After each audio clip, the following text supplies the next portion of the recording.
Welcome to the channel, King Lizard's Game Lounge, and my fourth vlog for the channel. So basically in these videos I cover what I've been up to since my last vlog, what games I've been playing mostly, as well as any gaming news or any games that are coming out that I'm interested in or that I've invested in. Since the last video, I'd actually announced in the last video some news from PlayStation. Which was that Sony had announced they were discontinuing support for PlayStation 3, PS Vita and PSP. Since making that announcement, they got a right royal beating and have retracted discontinuing support for PlayStation 3 and PS Vita. So those two platforms will continue to get support in the PlayStation Store. However, PSP will be discontinued as planned. So small victory for gamers there. Yay. The other news that I've been meaning to share in these videos, because it's something very close to my heart. I'm a big beat-em-up fan, as well as a fighting game fan, as I'm sure you can probably see on my channel if you've looked around it. And there was news back in March that we're getting a new Turtles game, so new Teenage Mutant Ninja Turtles game. And for me, you know, the pinnacle of the Turtles games was Turtles in Time. Plus also Hyperstone Heist was a really great game on Mega Drive. Turtles in Time obviously being the Super NES release. And I played quite a lot of the Turtles games over the years. Obviously the Teenage Mutant Ninja Turtles on the Xbox 360, which was an okay game. Very good for achievements, which most people played it for, sadly. It actually is not a bad game, but not as good for my liking as Turtles in Time, which is one of my all-time beat 'em up favourites. And I was pretty pumped to hear that they're actually going to be developing a new Turtles game in old school retro style. And there is some video up on the internet if you want to check it out. It's called Shredder's Revenge. It's not necessarily Teenage Mutant Ninja Turtles in Time 2 like some people are communicating. It may well be, but at the moment there's nothing to suggest that's definitive. So what I do know is it's a Turtles beat 'em up game, and I'm excited for that anyway. So that was something I'd wanted to share a while back. The other gaming news, obviously, last Friday, NIER Replicant released. That's a game I'm actually really excited for. You know, the trailer looks amazing. It's actually a prequel to NIER Automata. And in that sense, you could just buy it and jump in even if you haven't finished the other game. For me, I'm actually this year trying to focus on games that I own or have access to through Xbox Game Pass. And NIER Automata is a game that I've actually been quite excited to play for a long time.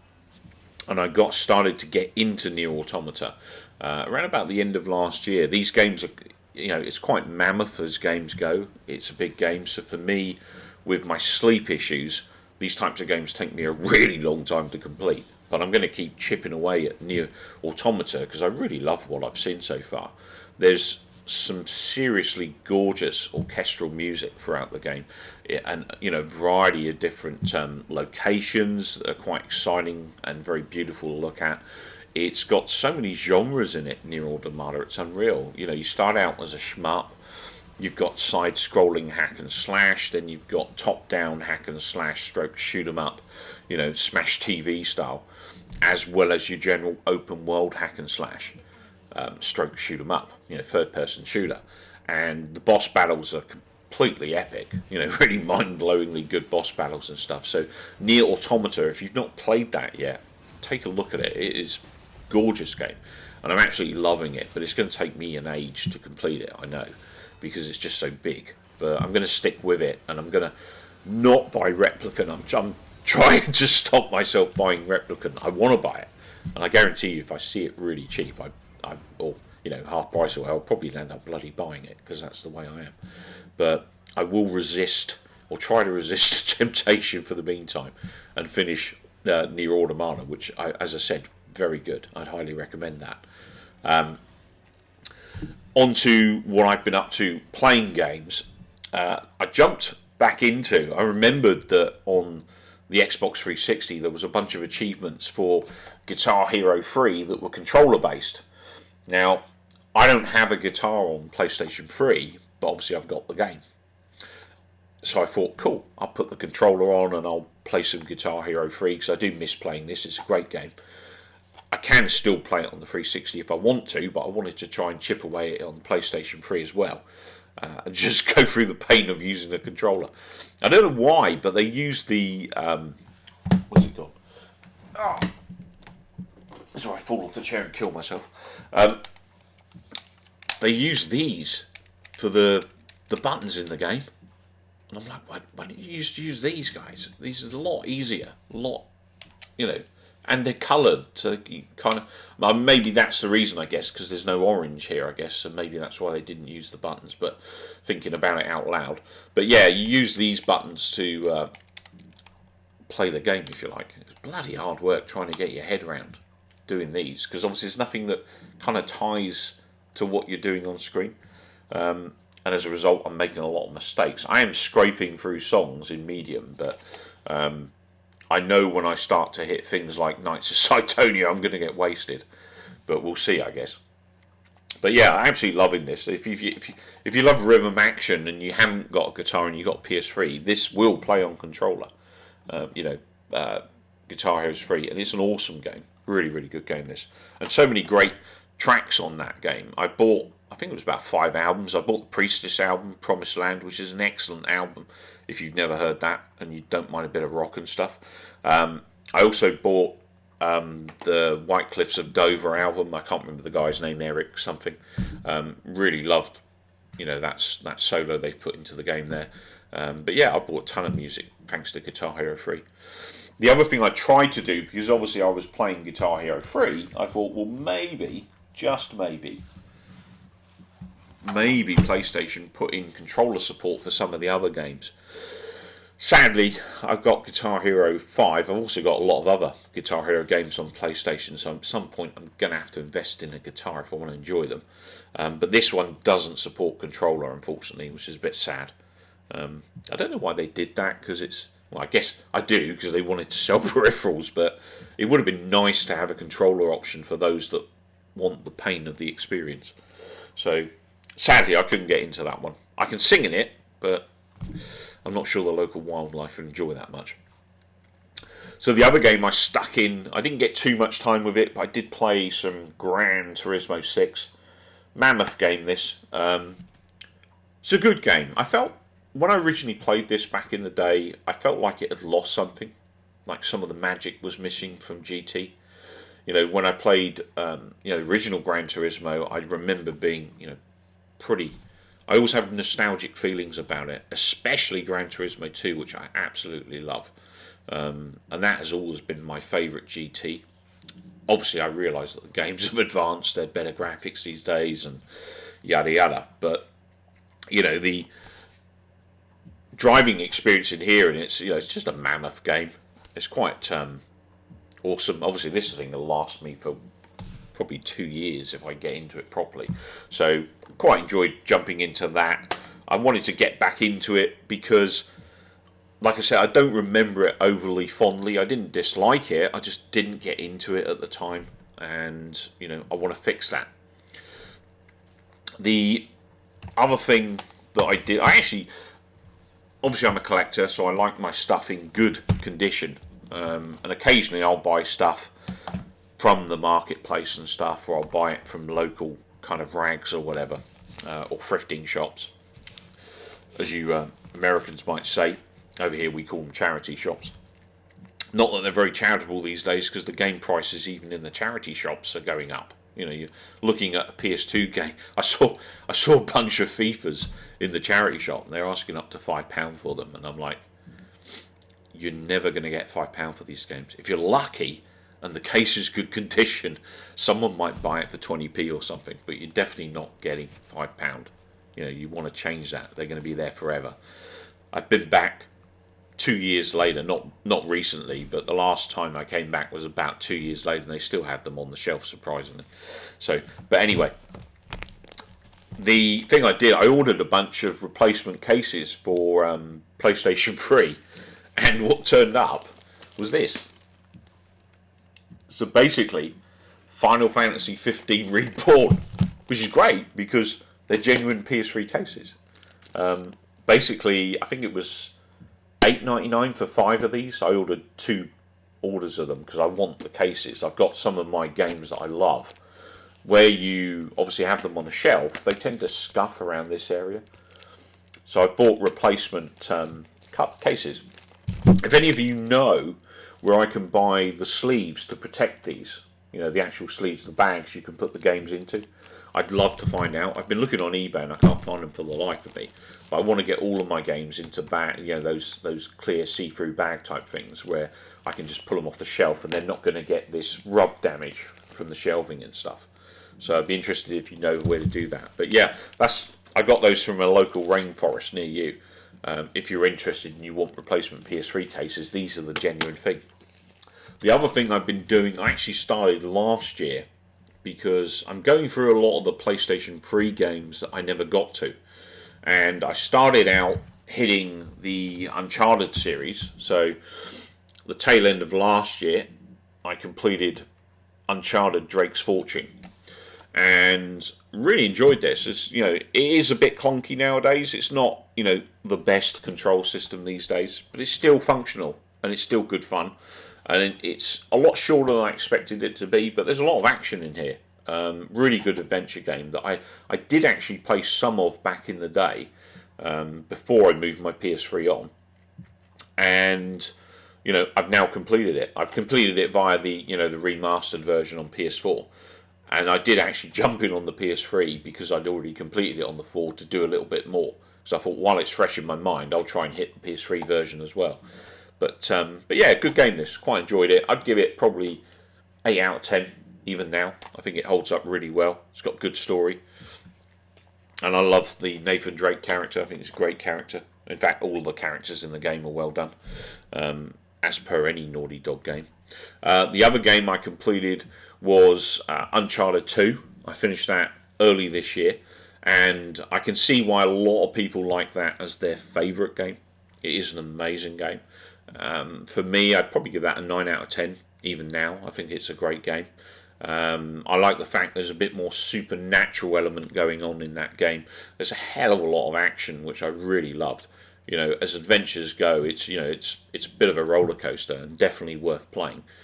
And I don't know whether I'm torn because I actually bought my PS4 for Uncharted 4, Street Fighter 5. That was another game, dropped off the top of my head. But, you know, those were 2 primary decisions for me buying a PS4. Obviously, Street Fighter 5 was only going to come to PlayStation 4. And obviously, Uncharted is a PlayStation franchise. And I saw some clips of 4, and 4 just blew me away. And I thought, I want to play this game. And I loved 4. I thought 4 was an awesome game. I hear a lot of Uncharted fans saying that they were a little bit disappointed in it and they preferred the second game.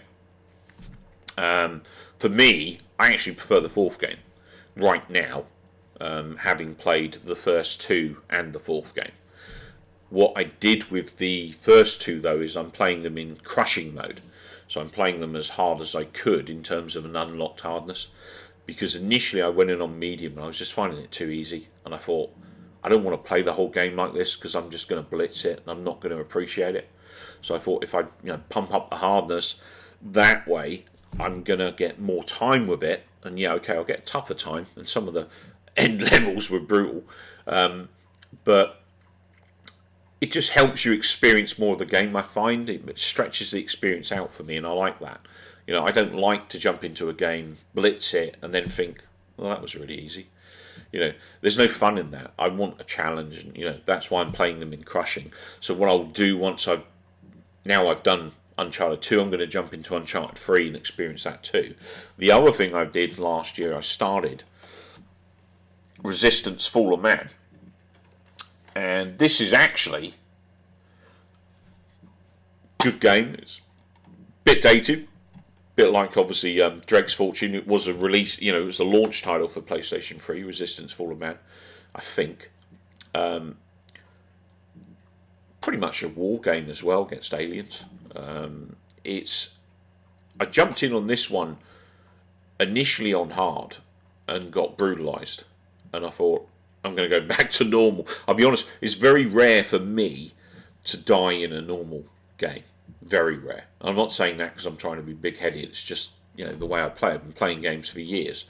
So, you know, this was a real culture shock because in normal, you know, even in normal, I'm dying in some of the levels. You know, it's a pretty tough game, this. And, you know, a good challenge. So I'm quite happy to play this one in normal. But basically, obviously, aliens invade the Earth in the times of kind of World War II, and you know you're playing a unit that's fighting back the alien invasion, and it offers a good amount of action, some interesting battles and stuff. I'm still quite early into it. I'm about 5 levels in. I want to say I'm in a dock area at the moment, but yeah, quite enjoying playing this. I'll chip away at this over time, and obviously once I conclude my playthrough, I'll give you guys feedback what I overall thought. But right now I'm quite enjoying it. Definitely dated graphically, but you know, it's still good fun. The other thing I jumped in with friends was Split Second. So this is a game that people on Xbox One will have got as a freebie. I think it was last year. They gave it away with Games of Gold. And I've got this on, obviously originally I bought it on Xbox 360. I've also got it on PlayStation 3. So I stuck it in the PlayStation 3 and had a bit of a go. I also played multiplayer with friends. Absolute blast. Really good fun, this game in multiplayer. And a really good driving game. It's pretty tough in places. The time trial sections in this game are pretty brutal. And even I find them difficult at times. I'm like split seconds out from getting them completed. But really good racing game, this, with the gimmick where you could explode or trigger events within the racing environment. So you'd be racing around a track. If there's a couple of people in first place, you could trigger the bridge in front to explode and collapse on them. And then a new route would open up and that kind of stuff. It's actually really, you know, quite a dynamic racing experience, this, and one I'd recommend. So currently chipping through that. I think that's going to take me a while too, but it's something I can jump in and out for quick blasts, split second. The other thing I've been doing and savouring, if you follow me on Instagram, you'll know that my all-time favourite game is this chap. I played it on PlayStation 2 last year. Was it last year?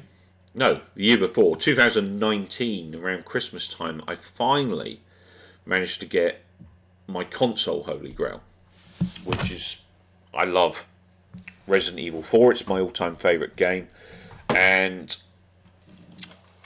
I finally picked up this beauty. So this is the Resident Evil 4 official GameCube. It's a silver GameCube. The only real thing on here is the, you know, the label that sets it apart from a generic, other than the silver colour, of course. So I picked that baby up. I managed to get it for less than £100 actually. I was hoping to get one cheaper, you know, finding it in a thrift or something, but it just didn't happen. And I got to the point where I really wanted a GameCube, and I knew, for me, it had to be the Resident Evil 4 version, because I love that game and I love everything about it. So I've actually been chipping away at Los Plagos and loving this game on GameCube. My first playthrough on GameCube. I've never owned a GameCube until 2019, so I'm looking forward to playing through, obviously, once I get them. I've got the original reboot for Resident Evil on GameCube. I don't have 2 or 3 yet. They're in the works. I do have Resident Evil 0 as well to play, but I'm savouring Resident Evil 4 at the moment, on and off. I'm jumping into this. Awesome game. My all-time favourite. For me, this is the best arcade horror game that ever existed that was never in the arcades. I might not make any sense there, sorry, but what I'm trying to say is, you know, arcade machines, the action in this game is very similar to an arcade machine at times, and the boss battles and stuff are just epically big, just like on an arcade machine. So for me, you know, I kind of relate to this game. It dropped off some of the horror elements of the game in terms of the feeling of creepiness. It did have moments where it was definitely creepy for me, but it wasn't, say, as creepy as a Resident Evil 2 or original Resident Evil. And quite a lot of people didn't like that about when this series began, that it went more action orientated. For me, I think the balance here is perfect between action and horror. They even introduced a special gaming mechanic where if you shoot the AI in the in the arm or the leg, they limp or they drop whatever they're holding, which is a fantastic mechanic for back then. Which I think a lot of people forget about. These little subtle differences in gaming innovation, something I pick up on quite quickly. And yeah, it's just a fantastic game. This, if you've never played it, play it. It's an awesome game. I think the only caveats with this is that obviously it's it's kind of an over-the-shoulder shooter. It's from third-person perspective, and when you shoot, you're stood still. You can't move and shoot, and that obviously isn't to a lot of people's taste. But I love this game. My all-time favourite. I always will, I think. And I'll be interested to see if there's anything that ever comes along that beats this for me. But this game blew me away on PlayStation 2. I've got a lot of love for it. I've played it quite a few times, and I'm now enjoying it on GameCube. So the other thing I've been up to, obviously I love fighting games, as you know if you've been following my channel a while. And I jumped into Neo Geo Battle Coliseum, which is something I've owned on Xbox 360 as a digital version for quite some time. One of the guys that constantly jumps into the theme that I do on Instagram with that retro person. It's a collaboration between the two of us. We have a couple of hashtags, hashtag Fight Club Friday, hashtag Fighting Game Friday, where we encourage the gaming community to share its love for fighting games, or the genre. People do jump in with beat 'em ups, which is fine because that's fighting of an ilk as well. So at Games of the 90s, quite a while back, shared Neo Geo Battle Coliseum. And it was a game I was familiar with, but I didn't realise I actually had bought it at the time. So it sort of encouraged me to go and find it in the Xbox store, because I knew it was there, and I found that I actually already owned it. Sadly, I didn't get around to playing it at that time, and last week someone else shared it. I think it was last week, it might have been the week before. And I was like, I need to play this game. I haven't touched it yet. I've had it in the collection for ages digitally. I need to get my arse in gear and play Neo Geo Battle Coliseum. So I put on the game, and I got to the first boss, I believe. I can't remember if it was 3 fights or 4 fights in. I actually got there without any losses. I was using combo of Geese Howard and Halmuri, the samurai. I might be pronouncing that wrong, so sorry if I am. He's always my go-to because he's pretty much Mitsuguri for me from Soul Calibur, or vice versa. And I know his moves well. He's kind of the Ryu of the game for me, if you like, which obviously I play a lot of Ryu in Street Fighter when I play. So anyway, I jumped in with a combo of Geese Howard and Halmuri, and basically got to the 4th stage and got my ass kicked repeatedly. You meet this guy called Mizumi, I think it is. He's, what's the word, an Arichi. He can control water and stuff, as well as pull up energy from the ground. And he does this move where he pulls up energy from the ground, and it literally shoots across the whole screen. You get like 3, columns of this stuff. And I can't dodge it for the life of me. I try and blocking it, and I get hit by it and stuff, and it's pretty infuriating. And also, this guy's life bar is like infinity. It's like when I do jump in and do damage, it's like I barely do anything to him. I'm thinking, how the hell am I going to get past this guy? So I don't know what I'm doing wrong at the moment, whether it's just my sucker-tooth is high, or, I'm not doing something I should be doing that's obvious. Have you got any tips for me? Neo Geo Battle Coliseum, chuck them in the comments. I'll happily receive them. In the meantime, I will, at some point jump back in. I might try a different combination of characters, see whether that helps. But beautiful looking game.